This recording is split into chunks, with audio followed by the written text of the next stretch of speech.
قال قال رسول الله صلى الله عليه وسلم قال رجل والله لا يغفر الله لفلان فقال الله عز وجل من ذا الذي يتألى علي أن لا أغفر لفلان إني قد غفرت له وأحبطت عملك۔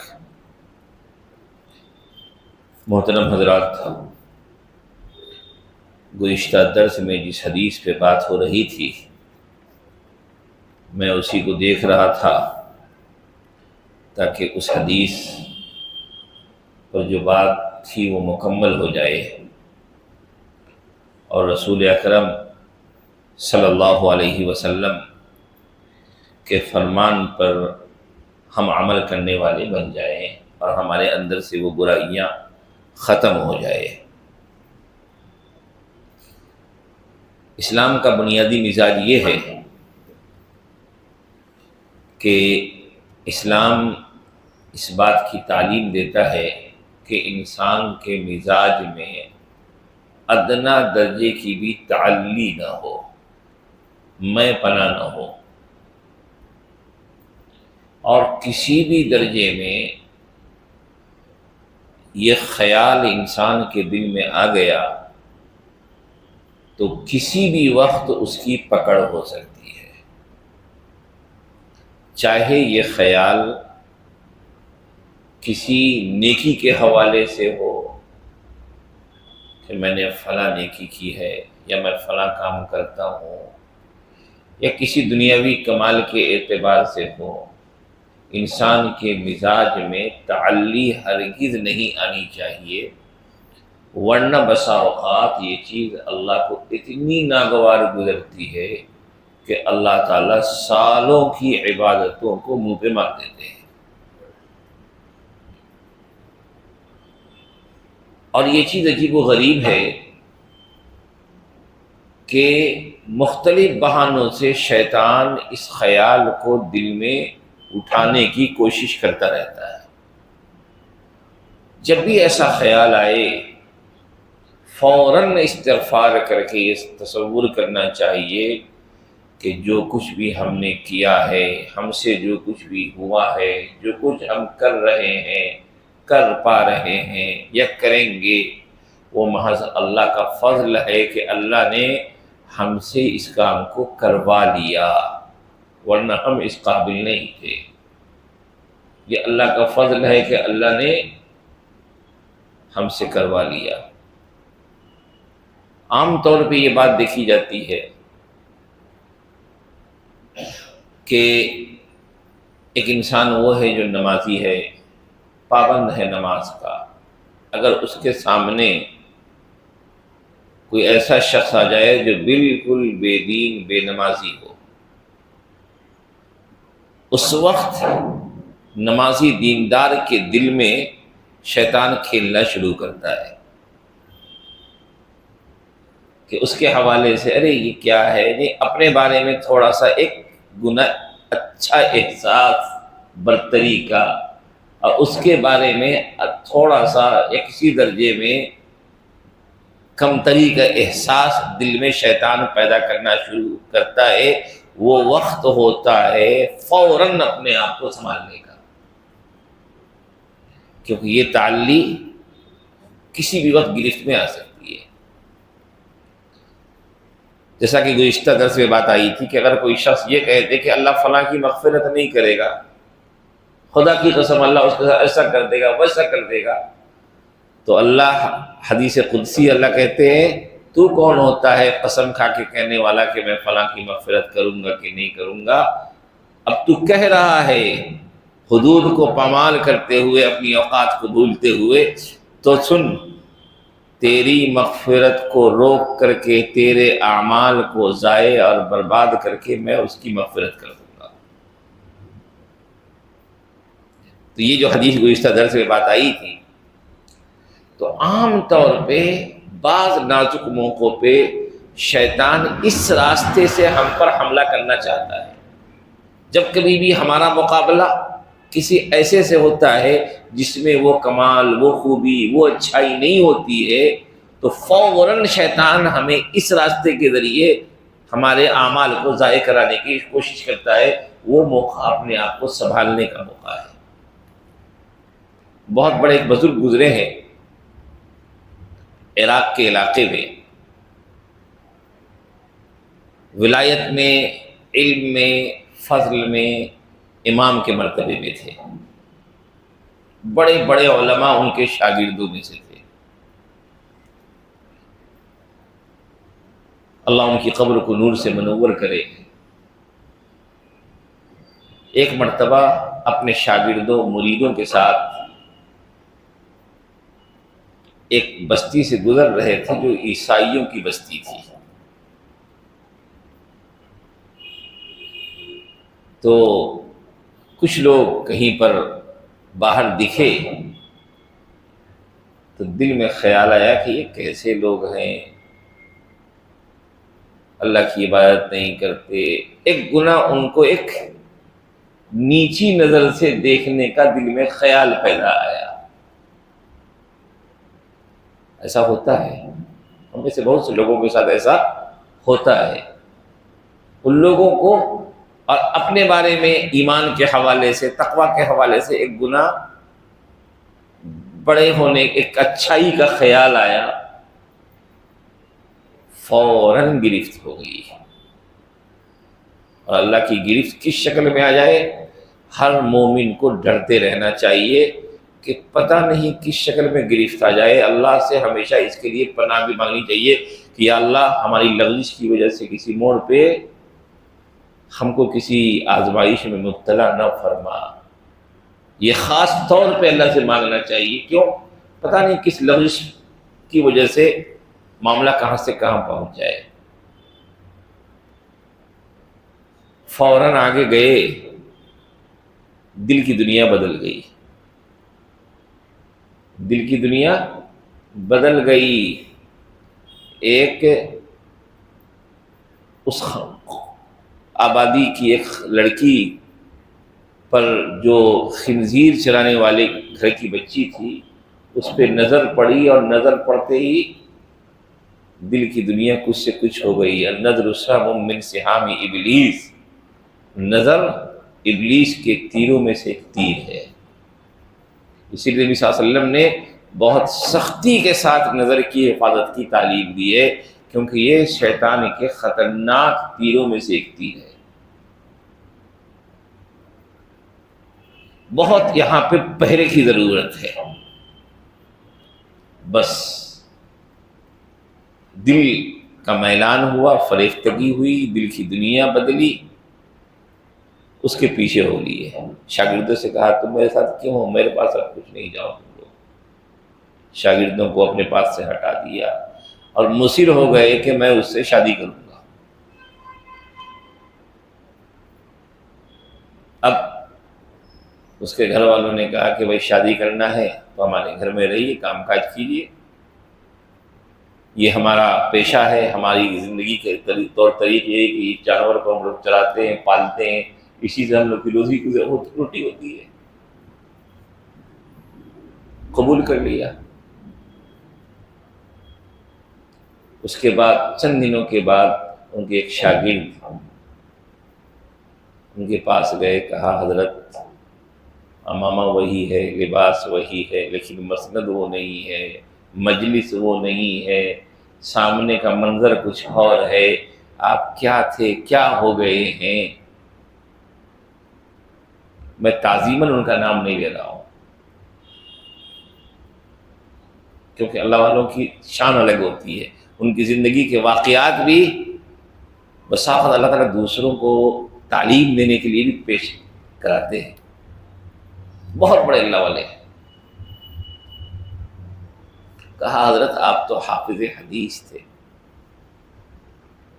کوئی حدیث یاد ہے؟ کہا کوئی حدیث یاد نہیں ہے، بس ایک حدیث یاد ہے جو ان کے حالت پر فٹ آ رہی تھی کہ من بدل دینہ فاقتلوہ، کہ جو دین کو میں مرتد ہو جائے تو اس کا انجام یہ ہے کہ اسے ختم کر۔ ان کی حالت کو فٹ آ رہی تھی وہ چیز۔ کہا آپ تو حافظ قرآن تھے، کہا کوئی آیت یاد ہے؟ تو وہی آیت یاد تھی جس میں ارتداد کی سزا بیان کی گئی ہے۔ تو ارتداد کی سزا جس آیت میں بیان کی گئی ہے اور جس حدیث میں بیان کی گئی ہے، بس وہ آیت وہ حدیث یاد ہے، باقی اب کچھ یاد نہیں ہے۔ شاگردوں نے اس منظر کو دیکھ کر رونا شروع کیا، آہوزاری شروع کر دی، اللہ سے معافی مانگنی شروع کر دی کہ اللہ جو بھی لغزش ہوئی ہے اسے معاف کر دیجیے، جو بھی کوتاہی ہوئی ہے اسے معاف کر دیجیے۔ کہتے ہیں اللہ والوں کی دعائیں اللہ کے یہاں رد نہیں ہوتی ہیں، چنانچہ وہ دعائیں مقبول ہوئی اور اس کے بعد سے پھر دل کی دنیا بدلی۔ رسول اللہ نے کیا فرمایا؟ الا ان فی الجسد مضغہ اذا صلحت صلح الجسد کلہ وَإِذَا فَسَدَتْ فَسَدَ الْجَسَدُ كُلُّهُ۔ سن لو جسم میں گوشت کا ٹکڑا ہے، مضغہ ہے، جب وہ اچھا ہوتا ہے چونکہ وہ حاکم ہے تمام اعضاء پہ، تو سارے اعضاء اچھے ہو جاتے ہیں، صحیح راستے پہ لگ جاتے ہیں۔ جب وہ بگڑتا ہے، راستے سے ہٹتا ہے، اس میں فساد اور خرابی پیدا ہوتی ہے، تو حاکم بگڑتا ہے تو محکوم بھی اس کے ساتھ ساتھ سارے کے سارے محکوم اسی کے تابع ہو جاتے ہیں۔ فرمایا الا وہی القلب، سن لو وہ دل ہے،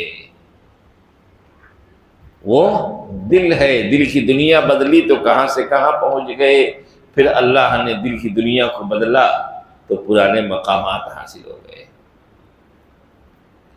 کس کو کب کس موڑ پہ نوازش ہو جائے اور کس کی کس موڑ پہ پکڑ ہو جائے کچھ نہیں کہہ سکتے۔ قاضی عیاض رحمۃ اللہ علیہ کے بارے میں آتا ہے، بہت بڑے ولی اللہ گزرے ہیں، لیکن زندگی کہیں اور تھی، زندگی کہیں اور تھی۔ اور اللہ تعالیٰ جب کسی کو راستے پہ لانا چاہتے ہیں تو حدیث میں کہا گیا کہ انسان نیک راستے پہ چلتا رہتا ہے حتیٰ کہ اس کے اور جنت کے درمیان بس ایک ہاتھ کا فاصلہ رہ جاتا ہے کہ وہیں پہ آ کے کچھ اس سے ایسی غلطیاں ہوتی ہے کہ راستہ بدل جاتا ہے۔ اور انسان گندے راستے پہ، برے راستے پہ، کفر و شرک کے راستے پہ چلتا رہتا ہے۔ ایک موڑ ایسا فرمایا نبی صلی اللہ علیہ وسلم نے کہ ایک ہاتھ کا فاصلہ رہ جاتا ہے کہ اس کی زندگی میں انقلاب آتا ہے، جہنم کے بجائے جنت کا مستحق ہو جاتا ہے۔ ایسی بہت سی مثالیں ہیں۔ تو قاضی عیاض رحمۃ اللہ علیہ کی دنیا الگ دنیا تھی، ڈاکوؤں کے سردار تھے کہا گیا ہے، واللہ اعلم، کتابوں میں لکھا ہے۔ ڈاکہ زنی کے لیے ایک گھر پہ دیوار سے نیچے اترنے کی کوشش کر رہے تھے، گھر میں دیکھا کہ ایک انسان ہے قرآن کریم کی تلاوت کر رہا ہے رات کی تنہائی میں، اس کی زبان سے ایک آیت نکلی، الم یأن للذین آمنوا ان تخشع قلوبهم لذکر اللہ۔ کون کا سا بوند زندگی کو تر کر جائے، کون سی صدا دل کو چھو جائے، یہ کچھ نہیں کہہ سکتے۔ ایک بوند بسا اوقات آب حیات ثابت ہو جاتی ہے، اور وہی ایک بوند کبھی زہر حلال ثابت ہو جاتی ہے۔ بس قرآن کریم کی اس آیت کا سننا تھا، فوراً نیچے اترتے ہوئے کہتے ہیں میرے اللہ، آپ کہتے ہیں ایمان والوں کے لیے ابھی بھی وقت نہیں آیا کہ ان کے دل اللہ کی یاد کے لیے جھک جائیں؟ یا اللہ میں کہتا ہوں میرا دل آپ کی یاد میں جھکنے کے لیے تیار ہے، اسے قبول کر لیجیے، اسے قبول کر لیجیے۔ بس ایسا جھکے ایسا جھکے ایسا جھکے کہ بندگی اور ولایت کے اعلیٰ مقام تک اللہ نے انہیں پہنچایا۔ تو خلاصہ یہ کہ ہم سے اچھائیاں ہو رہی ہیں، کمالات ہو رہے ہیں، دنیاوی پہلو سے یا دینی پہلو سے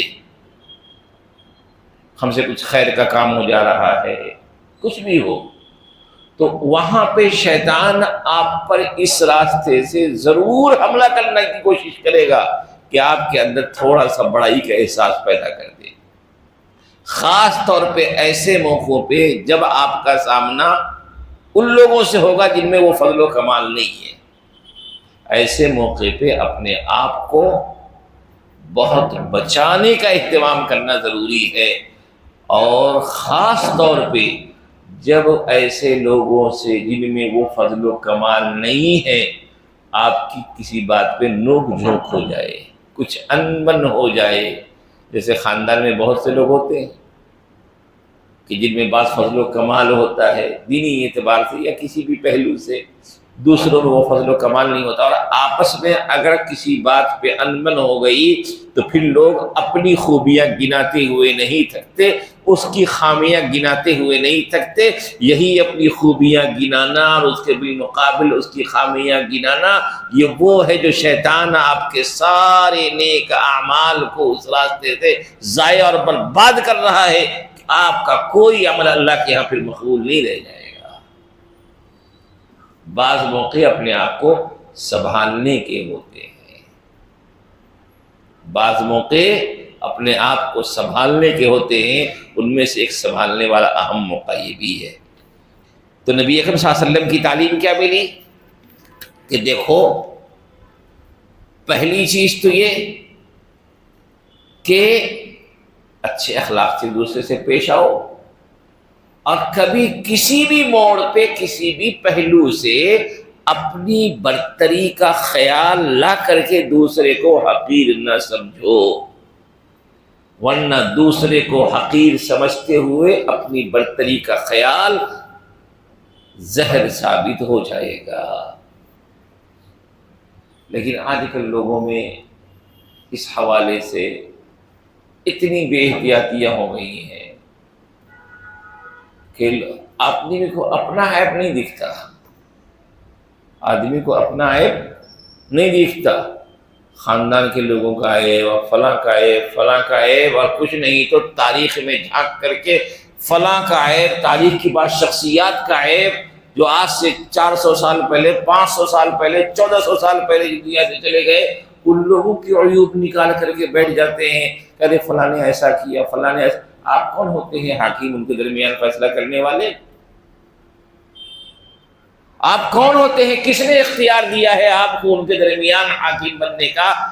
انہم قد افضوا الی ما قدموا، وہ تو اپنے اعمال کے حوالے ہو چکے ہیں، جو کیا تھا انہوں نے کر کے اپنے اعمال کے ساتھ اپنے رب کے پاس پہنچ چکے ہیں۔ پتہ نہیں آپ کو کہ رب نے ان کے ساتھ کیا معاملہ کیا ہے، رب نے ان کے ساتھ کیا معاملہ کیا وہ آپ کو پتہ ہے؟ ہو سکتا ہے اللہ نے ان کی کسی سزا کو کچھ دنوں کی سزا دے کر کے معاف کر دیا ہو سکتا ہے ان کی کوئی ادا اللہ کو پسند ہو، اس کی وجہ سے اللہ نے اس کو کفارہ بنا دیا ہو سکتا ہے مرنے سے پہلے اس نے سچی توبہ کر لی ہو سکتا ہے جس عیب پر آپ کی نظر ہے وہ عیب اس کے اندر ہو ہی نہیں۔ اسی لیے اسلام کی تعلیم کیا ہے؟ لا تسبوا الاموات، مردوں کو برا بھلا نہ کہو، ان کی زندگی میں عیوب نہ نکالو، ان پر تنقیدیں نہ کرو کہ وہ ایسا کیے انہوں ایسے تھے نہیں۔ فإنہم قد افضوا الی ما قدموا، وہ تو اپنے اعمال کے ساتھ اپنے اعمال کے حوالے ہو چکے ہیں، اور ان کا راز اللہ کے پاس ہے۔ اسی طریقے سے آپس میں لان تان، دوسرے کو حقیر ثابت کرنے کی کوشش، دوسرے کو نیچا ثابت کرنے کی کوشش، یہ وہ تمام چیزیں ہیں جو دوسروں کے حق میں نہیں، خود انسان کی اپنی ذات کے لیے نقصان دہ ہیں، اپنے اعمال کے غضائع کرنے والے ہیں۔ ان چیزوں کو اپنے اندر سے ختم کرنے کی کوشش کرنی چاہیے، ورنہ اگر یہ چیزیں ہمارے اندر رہیں تو پھر ہم دوسروں کا نہیں اپنا ہی نقصان کریں گے۔ ایک حدیث کی نبی صلی اللہ علیہ وسلم فرماتے ہیں، اسی مضمون کی حدیث ہے، حضرت ابو ذر غفاری رضی اللہ تعالیٰ عنہ فرماتے ہیں کہ میں نے نبی اکرم صلی اللہ علیہ وسلم کو فرماتے ہوئے سنا، لا يرمی رجل رجلا بالفسق او الكفر الا ارتدت علیہ ان لم یکن صاحبہ کذلک۔ بڑا مزہ آتا ہے دوسروں کے بارے میں فتوے دینے میں، وہ ایسا ہے، وہ ایسا ہے۔ سنیے حدیث کیا کہتی ہے، کوئی شخص کسی انسان کو فاسق یا کافر قرار دیتا ہے، وہ فاسق ہے، وہ فلاں ہے، وہ منافق ہے، وہ کافر ہے، فلاں ہے، ایسا ہے، ویسا ہے، لوگ کہتے ہیں نا۔ فرمایا کوئی شخص کسی مسلمان کو، کسی انسان کو فسق سے یا کفر سے جوڑتا ہے اور اس کے بارے میں اس طرح کی باتیں کہتا ہے، ہوتا کیا ہے، الا ارتدت علیہ، یہ فرمان ہے، فیصلہ ہے خاتم النبیین حضرت محمد مصطفیٰ صلی اللہ علیہ وسلم کا، یہ فیصلہ ہے کہ جو ایسا کرتا ہے کیا ہوگا، الا ارتدت علیہ ان لم یکن صاحبہ کذلک، اگر واقعی وہ انسان ویسا نہیں ہے، اگر واقعی وہ انسان ویسا نہیں ہے تو وہ چیز اسی پر لوٹ آتی ہے، وہ چیز اسی پر لوٹ آتی ہے۔ اب محدثین نے یہاں پہ کلام کیا ہے، بعض محدثین کہتے ہیں کہ لوٹنے کا کیا مطلب ہے، بعض کہتے ہیں لوٹنے کا مطلب یہ ہے کہ اس کے کہنے کا گناہ لوٹ کے اسے آتا ہے، بعض محدثین کہتے ہیں کہ نہیں، کہنے والا خود ویسا ہو جاتا ہے، کہنے والا خود ویسا ہو جاتا ہے۔ بعض محدثین نے کہا کہ یہاں فرق ہے، اگر اس کو وہ حلال سمجھ کے کہہ رہا ہے کہ واقعی وہ حلال ویسا ہے اور اس کو وہ کہنا حلال سمجھ رہا ہے، تب تو پھر گیا وہ ویسا ہو گیا، لیکن اگر وہ اس کو گناہ سمجھ رہا ہے تو پھر اس کا ایمان تو سالم رہے گا، لیکن بہرحال اس جملے کا اس کو گناہ ضرور ہوگا، اور یہ گناہ صغیرہ نہیں بلکہ گناہ کبیرہ ہے کہ جو بندے سے جڑا ہوا ہے کہ اس کے لیے اس بندے سے معافی مانگنی بھی ضروری ہوگی۔ بتائیے کہاں جا رہے ہیں ہم، کدھر جا رہے ہیں، کس کا نقصان کر رہے ہیں؟ اس لیے بھائیوں اپنے آپ کو بہت محتاط رکھنا یہ عقل مندی ہے۔ بے احتیاطی کر کے، زبان کا غلط استعمال کر کے، الٹی سیدھے لوگوں پر حکم لگا کر کے کہ وہ ایسے ہے۔ نبی صلی اللہ علیہ وسلم نے کیا فرمایا، لیس المؤمن بالطعان ولا باللعان، مومن تانا دینے والا، لعنت کرنے والا ہو ہی نہیں سکتا، مومن لعنت کرنا یہ نہیں ہو سکتا۔ اور آج بات بات میں ہماری زبانوں پہ لعنت ہوتی ہے، دوسروں کو تو چھوڑیے، اپنے بچوں پہ لعنت شروع کر دیتے ہیں، لعنت کرنا شروع کر دیتے ہیں۔ علماء نے لکھا ہے مسلمان تو چھوڑیے، غیر مسلم جو زندہ ہے اس پر بھی متعین طریقے پہ لعنت نہیں دے سکتے۔ علماء نے مستقل اس پہ بحث کی ہے، کیوں؟ ہو سکتا ہے اللہ کے علم میں اس کے لیے ایمان مقدر ہو۔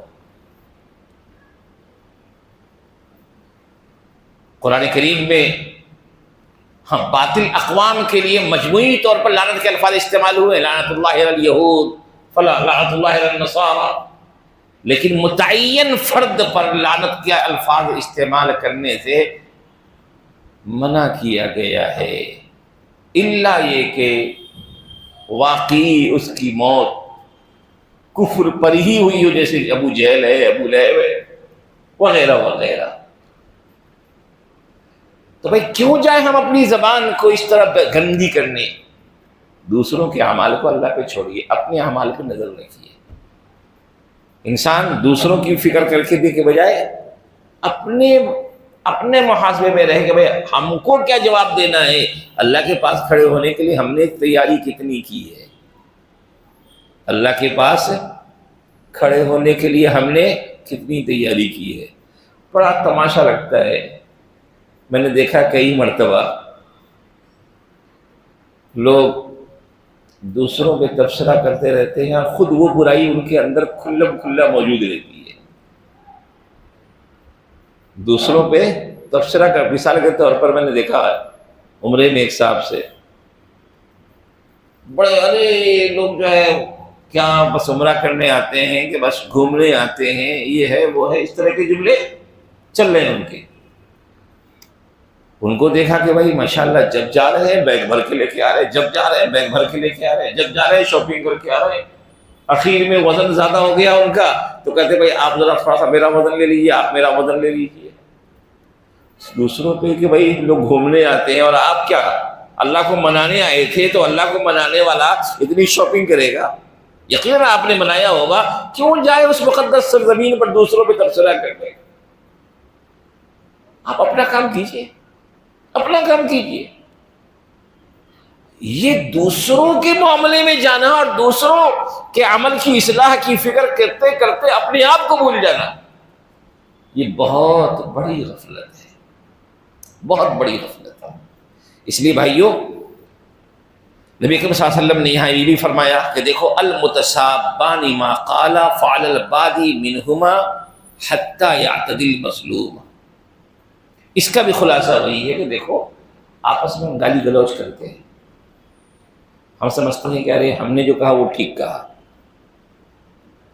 اور وہ سمجھتا ہے کہ ہم نے جو کیا وہ ٹھیک کیا۔ نبی صلی اللہ علیہ وسلم نے کیا فرمایا ایک حدیث میں، القاتل والمقتول کلاہما فی النار، دونوں جہنم میں گئے۔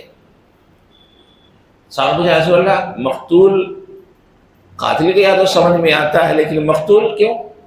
فرمایا کہ وہ تو انجام میں ایک غالب آ گیا ایک مغلوب ہو گیا، ورنہ شروع میں نیت تو دونوں کی ایک دوسرے کے مارنے کی تھی۔ معاملہ شروع تو ہوا تھا دونوں ایک دوسرے پہ، دونوں کی نیت ایک ہی جیسی تھی۔ یہ اور بات ہے کہ کسی کا داؤ چل گیا، کسی کا داؤ نہیں چل پایا، کوئی غالب آ گیا کوئی مغلوب ہو گیا، ورنہ اقدام تو دونوں کا غلط تھا، اقدام تو دونوں کا غلط تھا۔ اس لیے بھائیو اپنے آپ کو محتاط رکھنا ہی دانائی اور عقل مندی ہے۔ میں نے چاہا کہ وہ جو حدیث گزشتہ بات چل رہی تھی اس سے متعلق بعض حدیثیں بچ گئی تھی تو میں نے سوچا کہ اس کو مکمل کر دوں۔ اللہ سے دعا ہے کہ اللہ تعالی ہم تمام لوگوں کو صحیح فکر و عمل کی توفیق نصیب فرمائے۔ وآخر دعوانا ان الحمد للہ رب العالمین۔ الحمد للہ رب العالمین، لا الہ الا اللہ العظیم الحلیم، لا الہ الا اللہ رب العرش الکریم، لا الہ الا اللہ رب السماوات والارض۔